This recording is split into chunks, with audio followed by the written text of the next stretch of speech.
Hello and welcome to this Checkmate into chess puzzle. This one was created by L.W. Davis in 1880.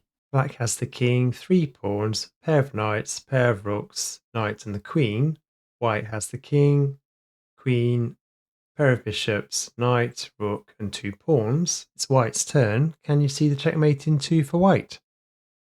Pushing your e-pawn and checking the black king won't get you a mate in 2 unless the black king moves out of the way, because then you can promote to a queen to get the mate in 2.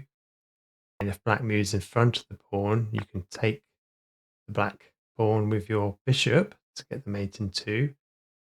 Black can save the mate in 2 by taking the pawn with their bishop. After you take back with your bishop, though, the king has an escape square. And then you can come in with the other bishop or the queen to just mate in 3.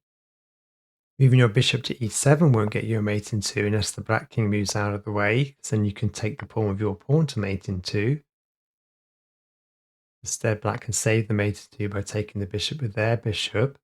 You can try and checkmate with the queen, but black can block with the bishop. And when you take the bishop with your queen, you just get the mate in 3. The next best checkmate is a checkmate in 4 by sacking your queen with the queen to f6 move. Black can take the queen back with the bishop. You can then advance your pawn. The bishop can take your pawn and then check the king with your bishop. And then you can move in for just the mate in 4 with your other bishop. You can also try sacking the rook by taking the pawn on d7, but the king can move to c8. This would only get you a mate in 5. After you move the rook up, the king can take it. You can then advance your pawn. The black bishop can then take your pawn and you can take back with your bishop.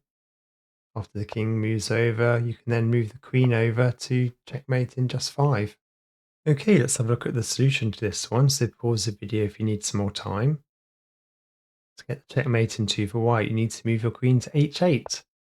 If the black king moves to e8, you can move your bishop out of the way to do a reveal checkmate in 2 with the queen. If black decides to advance their c-pawn, you can move your bishop to d6 to get the checkmate in 2. If black advances their d-pawn to d6, you can move your bishop to e7 to get the mate in 2. And if black tries something like attacking the queen with their rook, again, you can just move the bishop to e7 to get the mate in 2. That's the end of this video. Please like and subscribe, and I'll see you next time.